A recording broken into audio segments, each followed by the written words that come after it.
Le sport, en général, fait vivre des émotions inoubliables. La Formule 1 ne fait pas exception, par exemple, j'ai pleuré après le Grand Prix du Brésil 2006, j'ai été frustré à l'arrivée du Grand Prix du Brésil 2008, j'ai vécu avec passion le dernier chapitre de la saison 2021 à Abu Dhabi, j'ai eu peur lors du crash de Romain Grosjean en 2020 et j'ai vécu beaucoup d'autres moments inoubliables. Malgré tout, j'ai pas souvent eu la larme à l'œil lors d'un Grand Prix. À vrai dire, c'est arrivé que 2 fois depuis que je suis adulte. La première fois, c'était en 2018 lors du Grand Prix des USA, pour ce qui est la dernière victoire de Kimi Raikkonen en Formule 1. Et la deuxième fois, elle est liée à un Français, mais peut-être pas à ce que tu penses. Effectivement, ma deuxième fois, elle n'est pas liée aux 2 victoires françaises. Que ce soit celle d'Ocon en 2021 ou de Gasly en 2020, j'ai pas eu ma larme à l'œil. Pourquoi? Tout simplement parce que je suis maudit. Et que ces courses-là, je les ai pas vécues en direct. Je les ai vues en replay et je m'étais fait un peu spoil. Donc il n'y avait pas la même émotion, le même ressenti. Non, la seconde fois a eu lieu dans ce que j'appelle ma première victoire française. Elle a eu lieu en 2019 et c'est Pierre Gasly qui m'a donné cette émotion. Hello boys and girls and the other, des grands prix se terminant avec seulement 3 pilotes, des jours de rédemption ou des victoires au lendemain de drame. En 27 ans de visionnage de Formule 1, j'ai eu la chance de voir un tas de grands prix inoubliables, et certains m'ont plus marqué que d'autres. Et c'est pourquoi, aujourd'hui, je voulais revenir sur l'une des courses qui m'avait marqué.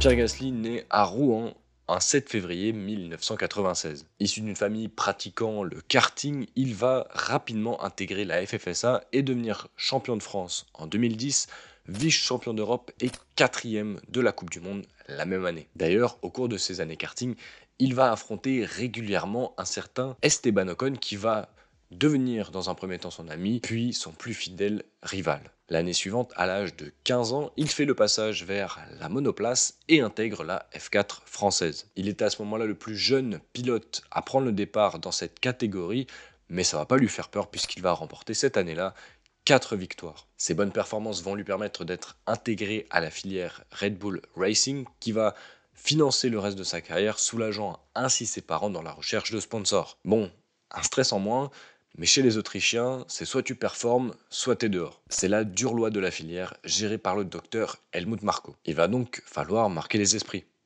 Et à ce petit jeu, Pierre ne va pas échouer. Il devient le plus jeune pilote à remporter la Formule Renault 2.0 en 2013, finit vice-champion derrière Carlos Sainz en Formule Renault 3.5 l'année suivante, grâce notamment à 8 podiums, et est propulsé en GP2 Series dans l'écurie française Dams. On est alors en 2015. Il va monter 4 fois sur le podium et terminer 8e du championnat. C'est pas une mauvaise saison pour un rookie, c'est même plutôt intéressant, mais s'il veut une place en Formule 1, il va falloir qu'il fasse mieux et qu'il aille chercher le titre. Malgré tout, cette bonne perf tape dans l'œil restant d'Helmut Marko, qui va lui offrir 2 jours de test avec la Toro Rosso, et Pierre obtient également le poste de pilote réserve chez Red Bull. Bon, on arrive en 2016, une année qui va être charnière pour Gasly, comme je le disais.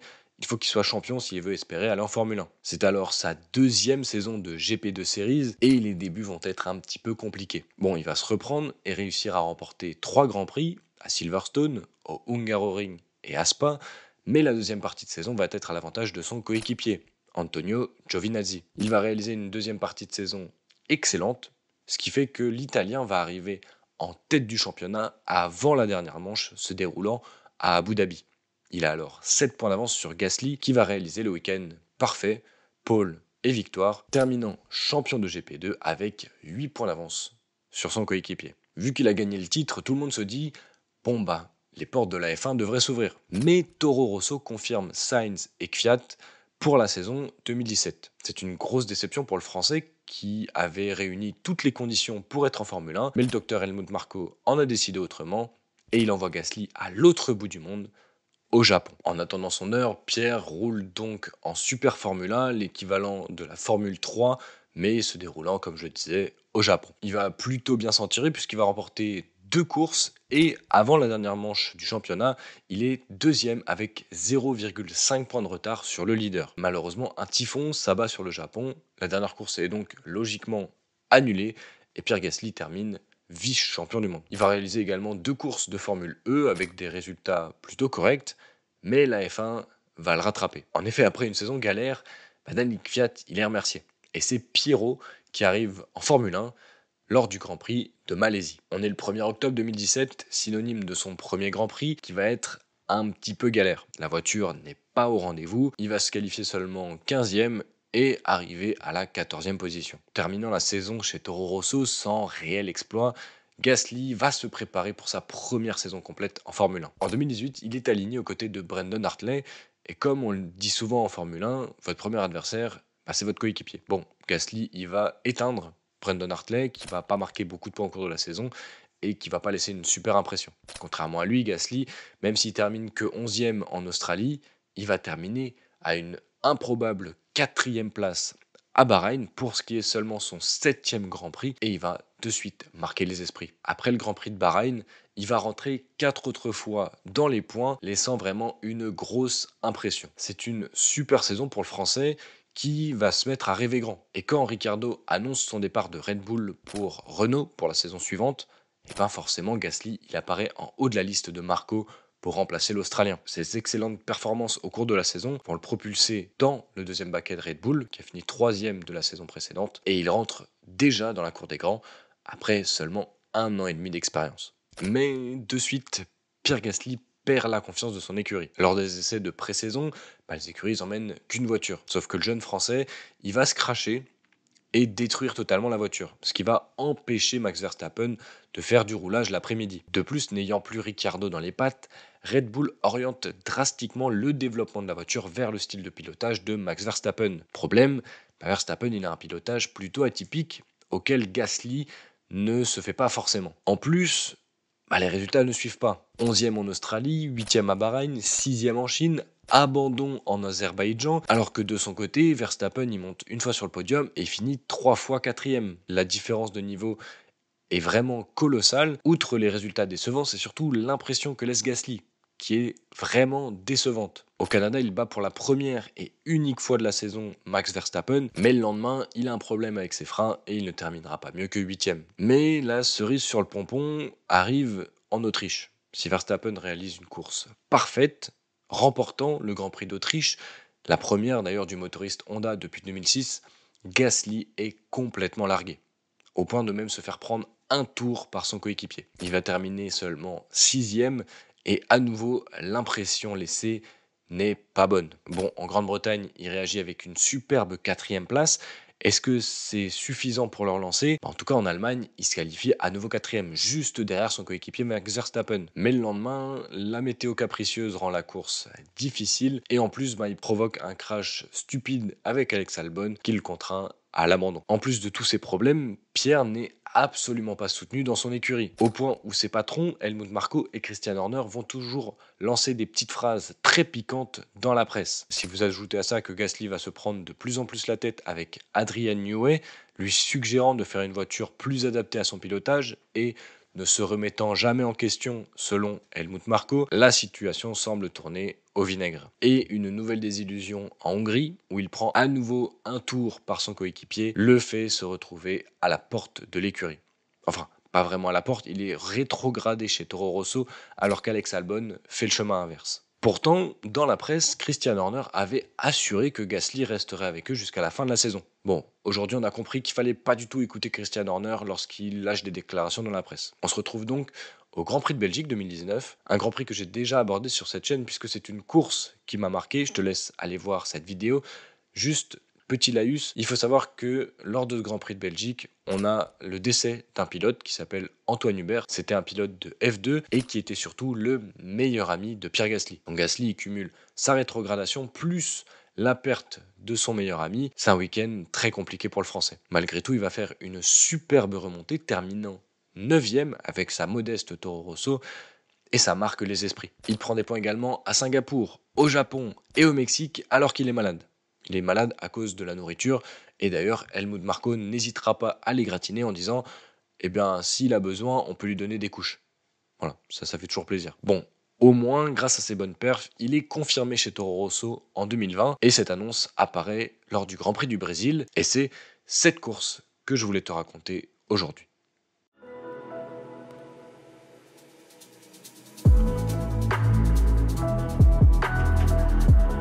Alors que son ancien coéquipier signe largement la pole position, Gasly parvient à accrocher la 7ème place et en plus il partira 6ème le dimanche grâce aux pénalités imposées à Charles Leclerc. Au départ, Verstappen conserve la tête, mais derrière lui, Hamilton parvient à dépasser Sébastien Vettel. Le Français de son côté reste bien sagement en 6ème position. Un peu plus bas dans le classement, Leclerc parvient à dépasser deux pilotes lors du premier tour, Ricciardo et Norris, et avec sa Ferrari, eh bien, il va parvenir à remonter facilement au classement, prenant la 6ème place de Pierre Gasly au 10e tour. La course se déroule sans accroc pour quasiment tout le monde, et les stratégies se mettent en place. Mercedes décide d'arrêter Lewis Hamilton au 21e tour, et Verstappen est arrêté par Red Bull le tour suivant pour couvrir l'undercut. Tout se passe bien lors de l'arrêt puisque Verstappen va rester immobilisé 1 seconde 82 centièmes, ce qui est un record à l'époque, et du coup il repart. On se dit que l'undercut de Mercedes va être raté, mais juste avant de sortir des stands, Williams relâche un peu trop tôt Robert Kubica qui est à 2 doigts du crash avec la Red Bull numéro 33. Heureusement, pas de casse, mais du temps perdu pour Max Verstappen, qui du coup se retrouve derrière Lewis Hamilton et Charles Leclerc. Mais le monégasque s'est pas encore arrêté. À ce moment-là, Lewis Hamilton, il est conscient que s'il double Leclerc rapidement, il va pouvoir tenter de creuser l'écart sur Max Verstappen et au moins prendre quelques secondes. Donc en fin de secteur 2, il attaque Charles Leclerc et tout le monde le voit s'échapper. Mais Max Verstappen, lui non plus, il n'a pas de temps à perdre. Donc il attaque au virage suivant la Ferrari du monégasque et il se retrouve juste derrière la Mercedes avant la remontée vers la ligne droite de départ. La Mercedes est donc à la merci de la Red Bull numéro 33 et Verstappen va utiliser la puissance de son moteur Honda et le DRS pour fondre sur Lewis Hamilton et l'attaquer à l'intérieur dans les S de Senna. Le Néerlandais retrouve alors virtuellement la tête du Grand Prix. Bon, tout le monde s'arrête et la course commence un peu à stagner. Les positions se figent et on trouve du coup Max Verstappen en tête devant Lewis Hamilton. Vettel est 3e, Leclerc 4e, Bottas est 5e et Alex Albon 6e. Loin derrière les trois écuries mastodontes, Pierre Gasly réalise une très belle course. Il est 7e et le meilleur des autres. Malheureusement pour Valtteri Bottas, sa voiture le lâche au 52e tour. Mais de façon assez incompréhensible, plutôt que de s'arrêter au stand, eh bien il continue et il s'arrête au bord de la piste. Ce qui provoque l'entrée de la voiture de sécurité et à nouveau, les stratégies vont se mettre en place. Mercedes dit à Lewis Hamilton, fait l'opposé de Max Verstappen. Et comme Red Bull appelle Verstappen au stand pour lui mettre des pneus neufs, eh ben Hamilton reste sur la piste. Il est alors premier, Verstappen deuxième, et il y a un deuxième pilote qui va également faire un arrêt au stand, c'est Charles Leclerc, laissant alors Vettel devant Albon et potentiellement à la merci du Thaïlandais. À la reprise de la course, au 59e tour, eh ben, on n'y coupe pas, Vettel se fait attaquer par Alex Albon. Et les Red Bull ont l'air d'être vraiment très agressives, puisque Verstappen tente également sa chance, mais à l'extérieur sur Lewis Hamilton, à nouveau dans les S de Senna. Alors Hamilton va freiner très tard, et va pousser un peu Verstappen vers l'extérieur de la piste, mais le plus fort, c'est Verstappen. Il passe l'anglais de façon assez incroyable, et il reprend à nouveau la tête du Grand Prix. Derrière, Albon complète son dépassement sur Sébastien Vettel et est 3e. Bon, je fais à nouveau un petit saut dans le temps, on se retrouve au 66e tour, et grâce à son DRS, Leclerc fond sur Sébastien Vettel, son coéquipier, et il se jette à l'intérieur au premier virage, surprenant son coéquipier. Vettel, tentant de récupérer sa 4e position, travaille sa sortie, et dans la deuxième zone de DRS, il tente sa chance. Mais comme le virage est à gauche, Leclerc se met à l'intérieur, à gauche. Il laisse un tout petit trou de souris pour Sébastien Vettel qui va s'y engouffrer. Ayant plus de vitesse, l'Allemand dépasse son coéquipier, mais se rabat un peu tôt. Trop tôt. Sur Leclerc, le crash est inévitable, les deux Ferrari sont contraints à l'abandon, et avec les débris qu'il y a sur la piste, eh bien, on a l'entrée pour la deuxième fois de la voiture de sécurité. Cette fois, c'est Hamilton qui rentre au stand pour mettre des pneus neufs et tout donner pour la fin du Grand Prix. Il va ressortir 4e, derrière les 2 Red Bull et la Toro Rosso de Pierre Gasly. À ce moment-là, on se met à rêver d'un podium français. Pierre Gasly réalise une course parfaite, il est 3e, toutes les chances sont de son côté. Bon, les espoirs français, ils vont être douchés très rapidement. À la reprise de la course, il reste 2 tours et Hamilton dépasse de suite la Toro Rosso de Pierre Gasly. Une 4e place, c'est pas si mal, on va pas se mentir, surtout qu'Hamilton, il a des pneus neufs. Il va remonter très fort et son prochain obstacle est Alex Albon. Il le sait qu'il doit le dépasser rapidement pour avoir une chance d'attaquer Max Verstappen dans le dernier tour. À la fin du secteur 2, il attaque le Thaïlandais et plonge à l'intérieur. Malheureusement pour l'Anglais, il n'a pas très bien jugé la distance et Albon, même s'il ferme un petit peu la porte, en soi, il prend son virage normalement. La roue avant gauche de Lewis Hamilton tape la roue arrière d'Alex Albon qui part en tête à queue et qui va repartir dernier. De son côté, Hamilton cherche un peu ses vitesses et le temps de retrouver une vitesse pour reprendre sa course, Pierre Gasly est passé. Il est 2e et il lui reste un tour à tenir. Malgré une Mercedes abîmée au niveau de l'aileron avant, Hamilton, comme je le disais, il a une Mercedes. Donc il va se retrouver dans les derniers virages dans la boîte de vitesse de Pierre Gasly qui défend à l'intérieur au premier virage et les 2 pilotes se retrouvent côte à côte pour la dernière remontée. Pendant que Max Verstappen passe la ligne en vainqueur, on a Pierre Gasly et Lewis Hamilton qui font la remontée vraiment côte à côte à quelques centimètres d'écart et le Français parvient à décrocher la 2e place pour 1/10.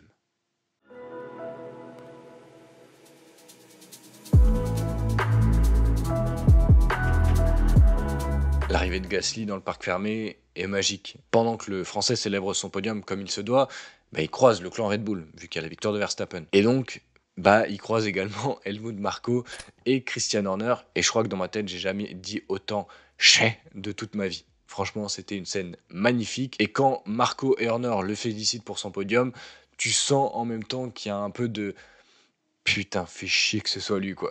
Et je crois que cette scène-là, c'est l'une des scènes qui m'a fait le plus rire de toutes les courses que j'ai eues. Bon, outre cette scène, ce podium de Gasly clôt une saison très compliquée. Entre sa promotion ratée, ses constantes humiliations, ses résultats très décevants, la perte de son ami, ce moment remet le talent de Gasly un petit peu en valeur. Et il remet un peu de soleil dans cette saison très pluvieuse pour le Normand. Ce podium va aussi relancer sa confiance et ça va être une base très solide pour les prochaines saisons où il va exceller. J'ai quelques informations à vous donner. D'abord, Lewis Hamilton, suite à son contact avec Alex Albon, a été reconnu coupable. Il a pris une pénalité de 5 ou 10 secondes, je sais plus, mais ça a permis à Carlos Sainz de monter sur son tout premier podium quelques heures après le podium officiel. Il faut savoir également que Pierre Gasly est devenu à ce moment-là le plus jeune pilote français à monter sur un podium, à 23 ans et 9 mois, battant le précédent record de Jean Alesi. Et enfin, dernière information, avec la première place de Max Verstappen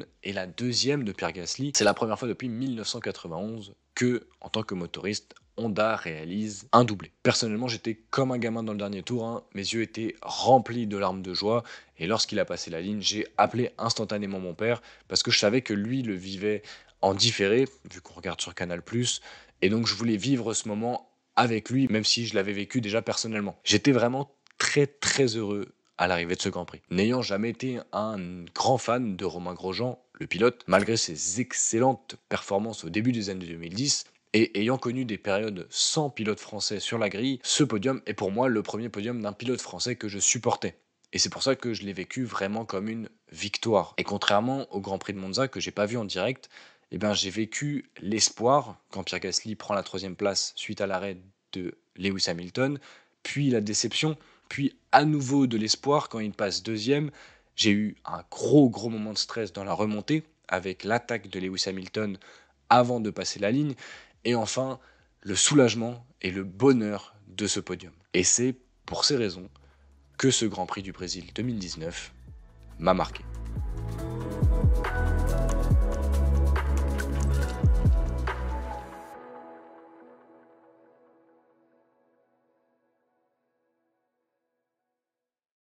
J'espère que tu auras passé un bon moment devant cette vidéo et que je t'aurai un peu retransmis ce que j'ai vécu en 2019 lors de ce podium de Pierre Gasly, son premier podium en Formule 1. C'était une vidéo en plus qui tombait pile au bon moment puisqu'il a fait dernièrement un podium au Brésil. Alors Je tourne entre le Grand Prix du Brésil et le Grand Prix de Las Vegas, donc j'en sais pas plus sur le reste de la saison, mais du coup, bah voilà, c'est un joli clin d'œil à son magnifique podium obtenu au Brésil. Si la vidéo t'a plu, ben pense à la liker. Si tu veux pas louper la suite, puisqu'il nous reste encore une vidéo cette année pour clôturer cette année 2024, eh bien pense à t'abonner et à activer la cloche. Et si tu veux pas d'ailleurs louper les vidéos en 2025, pense à le faire. N'hésite pas à me dire dans l'espace commentaire si toi aussi t'as un podium qui t'a marqué, que ce soit pour une victoire ou pour une deuxième ou une troisième place. N'oublie pas de passer sur mes réseaux sociaux pour voir d'autres histoires sur la Formule 1 et des petites conneries par exemple sur Twitter. Et moi, il me reste plus qu'à te donner la possibilité de rester un peu plus longtemps sur cette chaîne. Donc à droite et à gauche, tu trouveras d'autres vidéos à voir ou à revoir. Et moi, je te dis au revoir et à la prochaine.